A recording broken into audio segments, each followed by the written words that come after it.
Hello các bạn, mình là Thanh Stombogo và trong video ngày hôm nay mình sẽ tiếp tục mang đến cho các bạn các trận đánh Global League thuộc khuôn khổ giải Grealish Open.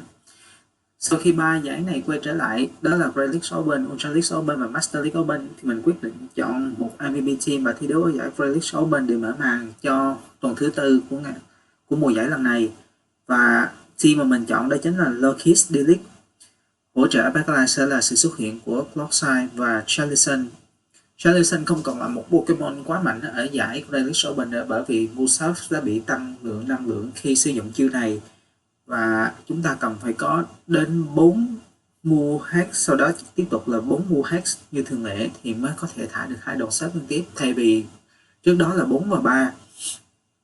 Về Lokis thì đây là một Pokemon đã được gia tăng sức mạnh trong mùa giải lần này với việc Mu Succumbence đã được update thêm đêm, và nó giống như là counter ở các mùa giải trước. Lokis sẽ trở thành một Pokemon cực kỳ mạnh ở giải Grealish Open nếu chúng ta có thể build được một team tương đối là ổn và phù hợp với Pokemon này, bởi vì các đòn Shell Blade có thể đánh sắp bệ phát triển lên một cả cứng của Lokis, đó chính là Azumarill. Và thậm chí là nếu các Pokemon hệ bay xuất hiện thì các đòn Succumbent kèm theo đó là X-Scissor có thể đánh rất hiệu quả lên trên một số Pokemon hệ bay phổ biến như là Jumpluff và Clockside. Ở vị trí Say Swat thì mình cho rằng đây sẽ là một Pokemon luôn là một Pokemon mạnh ở giải Grealish. Với việc Mu Potion Sting đã được update thì đây sẽ là một Pokemon đã mạnh càng thêm mạnh. Cụ thể các trận đánh PvP của chúng ta trong video ngày hôm nay có điều gì hấp dẫn? Mình mời tất cả các bạn vào nội dung chính của ngày hôm nay nào. Trận đấu đầu tiên chúng ta có Lokis đối đầu với Jumpluff. Không phải là một league tốt cho chúng ta, tuy nhiên Mu Succumbence luôn là một Mu rất mạnh, và mình đã thả đòn X-Scissor ngay lập tức sau khi sạc đầy đủ Mu này. Jumpluff có thể tấn công mình với các đòn Aerial Ace, do đó mình không phải thận trọng. Mình đã shield ngay lập tức và sau đó swap sang Superior. Cũng nói thêm một tí về các trận đánh đầu tiên của mình, đó là trước khi sử dụng Clockside ở vị trí swap thì mình đã quyết định chọn Superior. Tuy nhiên cả Lokis và Superior đều yếu với các Pokemon hệ lửa và các Pokemon hệ bay, do đó mình đã quyết định đổi Superior sang Clockside để có thể làm cho team trở nên cân bằng hơn và có thể cover tốt hơn cho backline của chúng ta. Superior sẽ có một matchup tương đối là tốt với Licky khi mà chúng ta chỉ việc thả một đòn Frenzy Plan trúng đích và một đòn Aerial Ace nữa là đủ sức để hạ gục được con Pokemon này. Mình đã giành được Switch, và với việc Superior vẫn còn tương đối là khỏe thì Pokemon này của mình hoàn toàn có thể thả thêm một đòn Aerial Ace lên trên Jumpluff khi Pokemon này quay trở lại. Jumpluff vẫn cố farm thêm một tí nữa, do đó mình đã có cơ hội thả một đòn Aerial Ace và đã lấy được siêu cuối cùng của Jumpluff, đồng thời đưa Jumpluff vào trong hell range mà chúng ta có thể thả một đòn Shadow Ball để hạ gục được Pokemon này, và kèm theo đó là một vài đòn Succumbent nữa đến từ Lokis. Pokemon cuối cùng của đối phương là Dunspace. Mình đã xài và thả ngay lập tức mua Dark Pulse. Mình khuyên các bạn là Lokis của chúng ta nên đi bộ mô chuẩn, đó chính là Trailblaze và X-Scissor thay vì Dark Pulse, bởi vì đòn Trailblaze có thể đánh hiệu quả là những Pokemon tương đối là khắc chế đối với Lokis, có thể kể đến như là Azumarill hay là một số Pokemon hệ nước và băng như là Waring, hoặc thậm chí là Dugong xuất hiện trong Grealish mùa này rất nhiều. Sau khi hạ gục được Dunsparce thì đối phương quay trở lại với Jumpluff, và việc của mình tương đối là đơn giản, đó chính là tung Charlison và thả một Shadow Ball để hạ gục được Jumpluff. Charlison là một Pokemon tương đối là trâu ở giải Grealish và hoàn toàn thể tranh được một đòn Energy Ball đến từ Jumpluff, và mình dễ dàng sạc được một đòn Shadow Ball, và Shadow Ball rất dễ dàng KO được Pokemon Jumpluff của đối thủ để về chiến thắng cho mình trong game đấu đầu tiên. Game đấu thứ hai mình có trận đấu giữa Lokis và Skarmory. Skarmory không còn là một meta quá mạnh ở giải Grealish và có thể nói là Pokemon đã bị out meta hoàn toàn.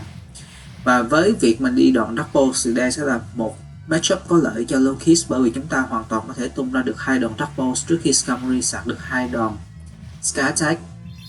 Dark Pulse có vẻ như sẽ KO được Skarmory nếu như đối phương không shield Và đúng như vậy, đối phương đã không siêu, mình đã dễ dàng giành được click. Pokemon thứ hai của đối phương là Azumarill, do đó mình đã ngay lập tức swap sang Jellicent. Và Pokemon ở backline của đối thủ chính là Chesnaught. Với việc chúng ta có Chesnaught ở vị trí closer thì hoàn toàn sẽ cố gắng ally cho Serperior đối đầu với Azumarill, và Lokis và Jellicent sẽ cùng hợp lực để xử lý Chesnaught của đối thủ. Một đòn Energy Ball đến từ phía Chesnaught thừa sức hạ gục được Jellicent. Mình farm thêm một vài đòn nữa lên cho Lokis và thả một đòn Exeter đã lấy được siêu đầu tiên của Chesnaught, và ngay lập tức mình quyết định đè CP của đối thủ ở đòn sạc move thứ hai. Đây là Exeter và đã lấy được siêu cuối cùng của Chesnaught. Đối phương đã thả sạc move, và nếu như đây là Super Power, đúng như vậy, Super Power đã hạ gục được Lokis. Tuy nhiên mình vẫn còn đó một Superior vô cùng khỏe mạnh, và các đòn Frenzy Blend là thừa sức để hạ gục được Azumarill, kèm theo đó là một đòn Aerial Ace nữa có thể hạ gục được Chesnaught của đối phương khi Pokemon quay trở lại. Superior hoàn toàn có thể tank được một đòn Ice Beam đến từ phía Azu, và chúng ta hoàn toàn có thể overfarm thêm một tí để có thể có đủ năng lượng chiến đấu với Pokemon ở backline của đối phương, đó chính là Chesnaught. Chesnaught quay trở lại và mình đã kịp thời sạc được một đòn Aerial Ace trước khi đối phương có thể sạc được một đòn Super Power. Aerial Ace đến từ phía Superior sẽ dễ dàng hạ gục được Chesnaught để về chiến thắng cho mình trong game đấu thứ hai. Game đấu tiếp theo, lần này chúng ta đã có cả cứng như mình đã nói ngay từ trước, đó chính là Talonflame. Talonflame hoàn toàn có thể làm cỏ cả Lokis lẫn Superior, do đó mình đã bắt buộc phải swap sang Jellicent. Và Jellicent có một matchup tương đối là tệ trước một Pokemon mang hệ thường như là Wigglytuff. Các đòn Charm thì dễ dàng hạ gục được Jellicent, mà mình bắt buộc phải thả hai đòn Surf liên tiếp để có thể hy vọng giành được Switch. Đòn Surf đầu tiên đi trúng đất, có vẻ như hai đòn Surf vẫn không đủ sức để hạ gục được Wigglytuff, bởi vì các Move Hex là bị restricted bởi Pokemon này. Và trong game đấu này có lẽ như là mình đã thua ngay từ đầu, bởi vì đối phương đã có Harlick lẫn Haswap đối với team của mình. Icy Wing đến từ phía Wigglytuff. Như vậy đối phương đã hưởng được New Mechanic và sạc được thêm một đòn Icy Wing và tung ra. Mình bắt buộc phải shield, sau đó mình bắt buộc phải đầu hàng bởi vì mình đã không còn cửa nào chơi với Talonflame nữa. Ở game đấu lần này mình đã quyết định đổi Superior sang Clockside để cho team của mình trở nên cân bằng hơn. Và đây là lý do vì sao chúng ta cần Trailblaze thay vì Doubles. Bởi vì chúng ta hoàn toàn có thể tung hai đòn Trailblaze, kèm theo đó là các đòn Sucker Punch là đủ sức để hạ gục được Clockside. Nếu như Doubles thì chúng ta cần phải có hai đòn Doubles đi trúng đích. Và đối phương đã sạc được move thứ hai trước khi mình kịp thời tung thêm một đòn Doubles. Vẫn là Earthquake, có vẻ như đối phương đi bộ move Earthquake và Slug Bomb. Mandibus của đối phương xuất trận. Mình tung một đòn Exeter đi trúng đích và tiếp tục chọn ở lại với Lokis. Sau đó mình đã swap và catch được chặt move lên trên Clockside. Đây là lý do chúng ta cần Clockside ở team này. Bởi vì một Pokemon kiểu như Mandibus sẽ hoàn toàn gây khó khăn cho cả ba Pokemon của chúng ta. Và nếu như Superior ở vị trí C-Swap thì chúng ta hoàn toàn không thể có cửa nào để chống lại được Mandibus. Ở matchup này thì Clockside của mình không đi đòn Stone Edge, do đó đối phương sẽ có một tí lợi thế hơn. Tuy nhiên với việc mình đã bào máu của Mandibus bởi Lokis thì Clockside của mình hoàn toàn có thể tung thêm một đòn Slug Bomb để hạ gục được Mandibus của đối phương. Mình quyết định overfarm thêm một tí. Trước khi đối phương sạc được một đòn Aerial Ace nữa thì Clockside của mình quyết định tung đòn Slug Bomb để hạ gục Mandibus, giúp mình giành được Switch. Pokemon thứ ba của đối phương chính là Feraligatr. Mình quyết định thả đòn Earthquake ngay lập tức và đã lấy được siêu từ phía Feraligatr.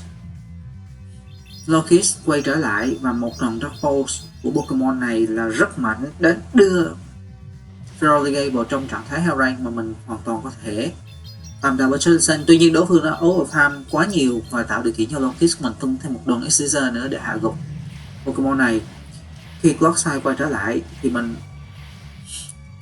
vẫn còn đó một Charlison còn full HP để có thể chống lại Pokemon này. Như vậy là Clockside của đối phương đi Mega Horn thay vì các sạc mua như chúng ta thấy thường lệ. Quả là một specific. Dù sao mình cũng đã giành được chiến thắng trên trận đấu đó. Chuyển sang trận đấu tiếp theo, một lần nữa chúng ta có Clockside Delete. Như thường lệ mình vẫn ở lại với Lokis và chọn tung ra các đòn sạc mua. Lokis hoàn toàn có thể thắng được Clockside trong kèo đấu 2 siêu, bởi vì các đòn Dark Ball đến từ Pokemon này là rất mạnh.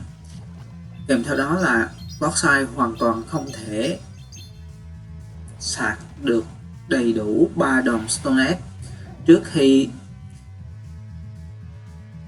Lokis của mình sạc được đến đòn Exeter thứ 3. Mình đã catch được đòn Stone Edge lên trên Charlison và điều này mở ra cơ hội cho mình có thể giành được chiến thắng, bởi vì ở backline của đối phương có Ferrolegate, một Pokemon hoàn toàn có thể khiến cho Clockside của mình lặng im.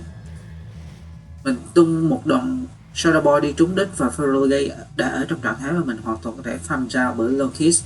Đòn Crunch đến từ Ferrolegate đã hạ gục được Charlison của mình và Lokis đã dễ dàng farm ra được Ferrolegate và mình đang có rất nhiều năng lượng. Pokemon ở backline của đối phương chỉ là Shadow Machamp và 2 đòn Exeter đến từ phía Lokis sẽ dễ dàng lấy được siêu cuối cùng của đối thủ. Tuy nhiên mình đã trữ một đòn Exeter và ngay lập tức nhảy sang Clockside, bởi vì Clockside của mình hoàn toàn có thể tank được một đòn Payback đến từ phía Shadow Machamp. Như vậy Machamp của đối phương chỉ đi đòn Rock Slide, và với việc Clockside của đối phương đã không còn năng lượng và đang bị tụt sâu HP so với Clockside của mình, thì một đòn Earthquake đến từ phía Clockside bên phía mình là thừa sức để hạ gục được Pokemon này. Dù đây là Earthquake thì Clockside của mình vẫn sẽ sống sót, tuy nhiên để đảm bảo an toàn thì mình vẫn siêu đòn này và sau đó tung một đòn Earthquake để hạ gục được Clockside bên phía đối phương. Đối phương đã bay xuyên mình với đòn Stone Edge, nhưng điều này cũng không quá quan trọng bởi vì đòn Earthquake của Clockside là thừa sức để hạ gục được đối phương. Và khi mà Machamp quay trở lại, mình nhảy sang Lokis và thực hiện một đòn Exeter nữa để hạ gục Pokemon này. Exeter not super very effective nhưng cũng thừa sức để hạ gục được Shadow Machamp. Good game. Game đấu tiếp theo, đây Azumarill. Đó là lý do vì sao chúng ta cầm đòn Trailblaze và mình đã đổi đòn Topple sang Trailblaze. Trailblaze sẽ đánh Azumarill theo kiểu super effective, tuy nhiên không gây ra được quá nhiều damage. Nhưng sức tấn công của Lokis sẽ được gia tăng và chúng ta hoàn toàn có thể gây áp lực cho Azumarill ở cả hai shield của đối thủ. Mình đã shield đòn Ice Beam và sau đó hy vọng rằng sẽ tung được 2 đòn tấn công Trailblaze nữa để có thể lấy được 2 shield từ phía Azumarill. Đòn Trailblaze đầu tiên đã lấy được, đòn Trailblaze thứ hai đã lấy được shield đầu tiên của Azumarill và mình đã shield đòn Ice Beam thứ hai đến từ phía Azumarill.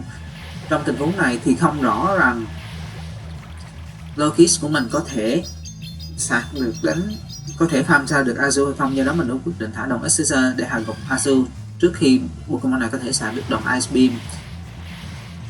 Và ở backline đối phương có Dunsparce, mình nên thả đòn Exeter thay vì Trailblaze, bởi vì Exeter là một đòn Start Move, do đó sẽ gây ra được nhiều tổn thương hơn là so với đòn Trailblaze.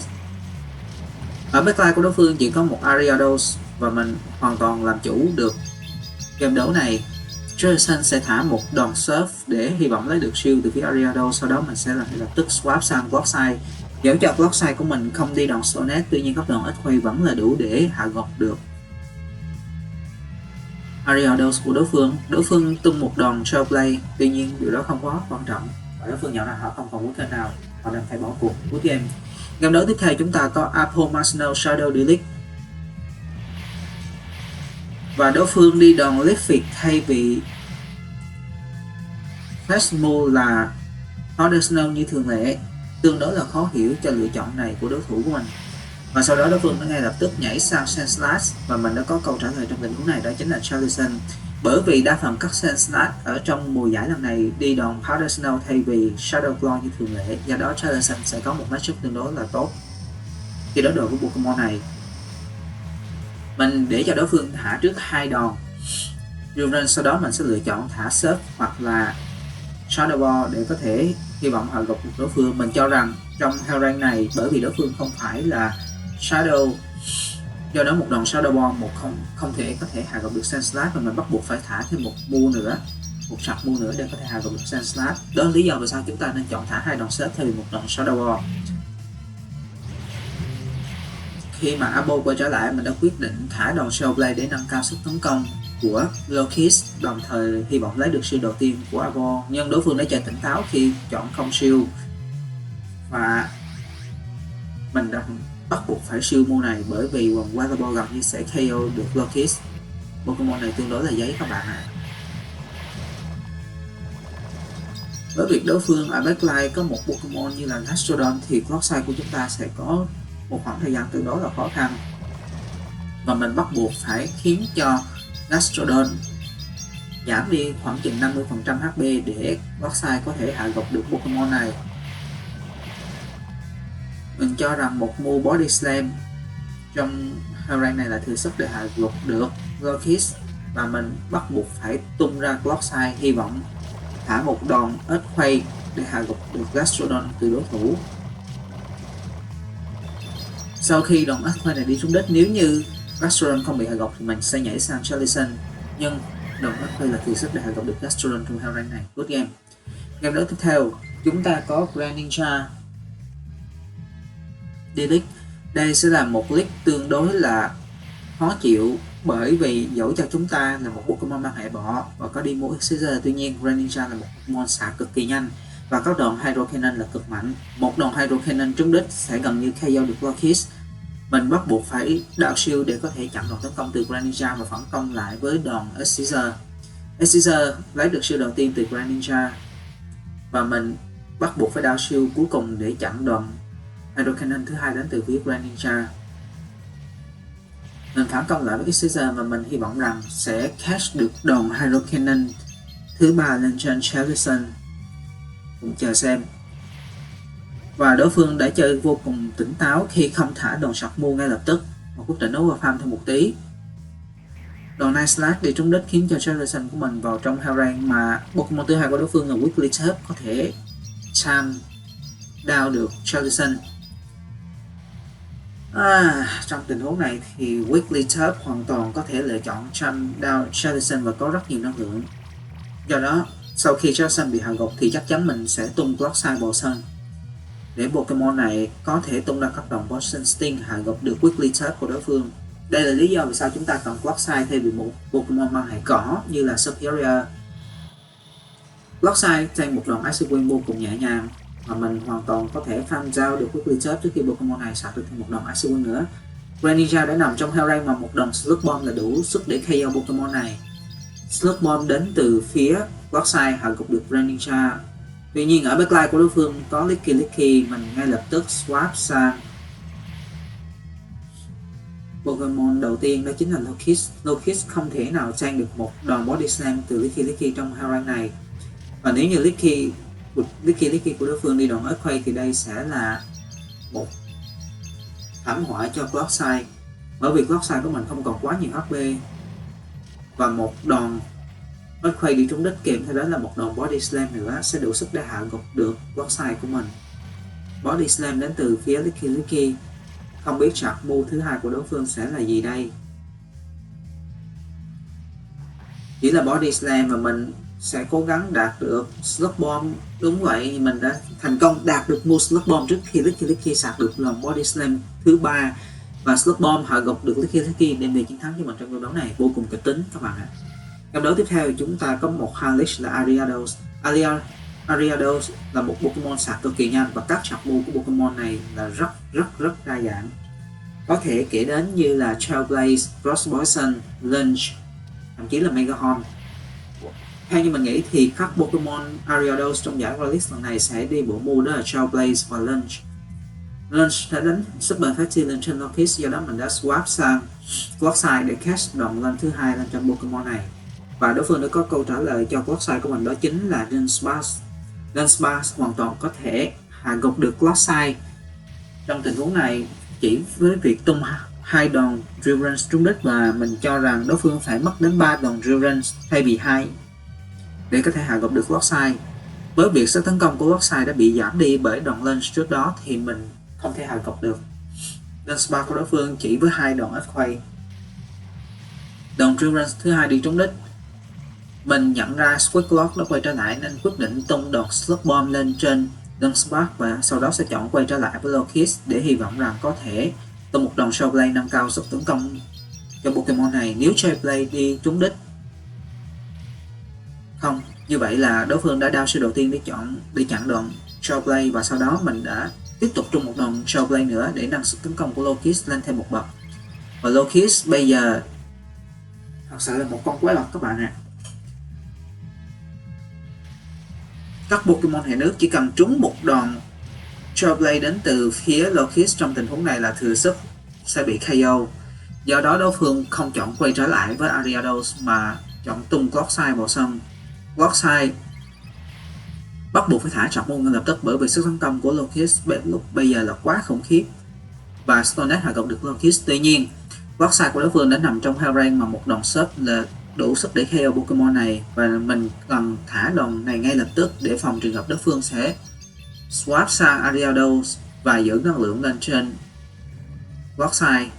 Và khi Ariados quay trở lại, dù rằng đối phương sẽ tung một đòn Trailblaze lên trên Charlison, tuy nhiên đòn này không đủ sức để hạ gục được Charlie và mình chỉ việc chơi nặng nại để có thể hạ gục được Dunsparce, sau đó để dành năng lượng tấn công lên Ariados. Good game.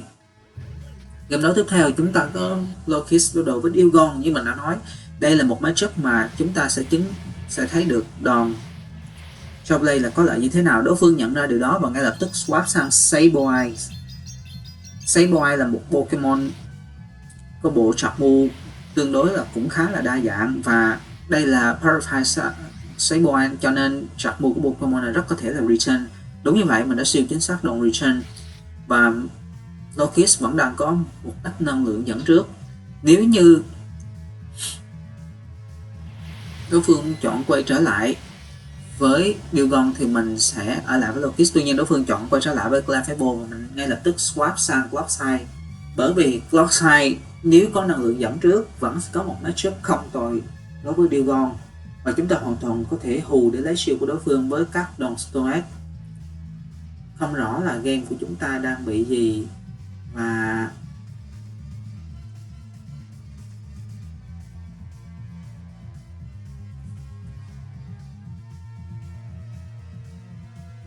chúng ta thu nhanh vào trận đấu này.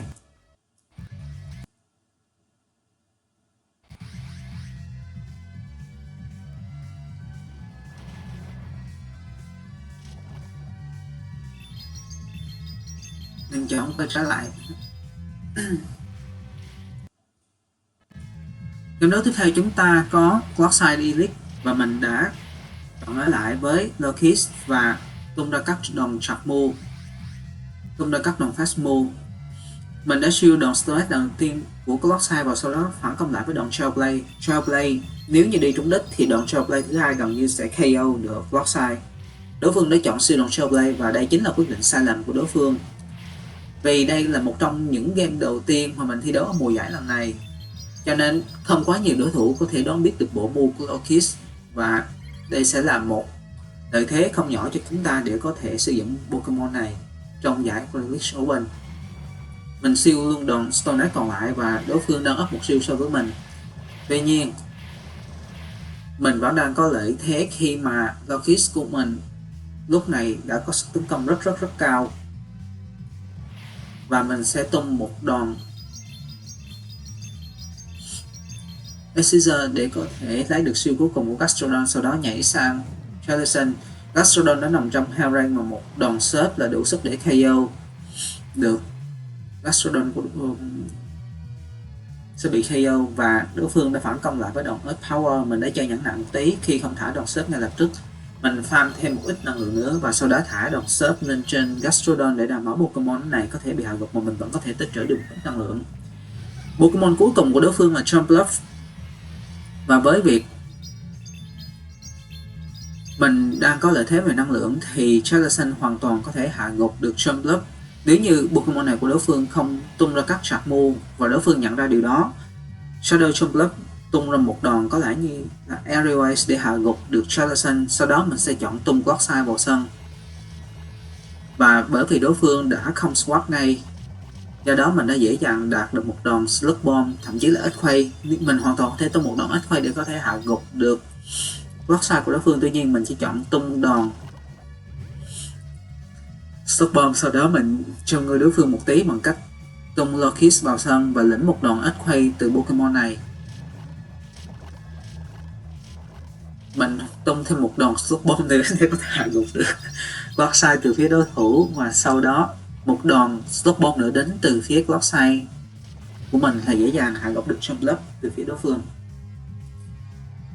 Đối phương bằng một chút hơi tài quyết định thả một đòn Energy Ball, nhưng đòn này là không đáng kể, và một đòn Slug Bomb đến từ phía Clockside đã hạ gục được Shadow Jumpluff vô cùng đẹp mắt để mà chiến thắng cho mình trong trận đấu cuối cùng của ngày hôm nay. Các trận đánh PvP của mình ở giải Greenwich Open với một team với Lockheed, Clockside và Charlatan đến đây là kết thúc. Mình hy vọng rằng video này sẽ giúp cho các bạn leo rank tốt hơn trong những ngày đến, và nếu như các bạn thấy thích video, hãy để lại cho mình một comment, một like và đặc biệt là subscribe kênh Thunderstorm Pogo. Trong những ngày sắp đến thì mình sẽ tiếp tục làm ra những video có chất lượng cao hơn để phục vụ cho tất cả các bạn. Xin chào tạm biệt các bạn.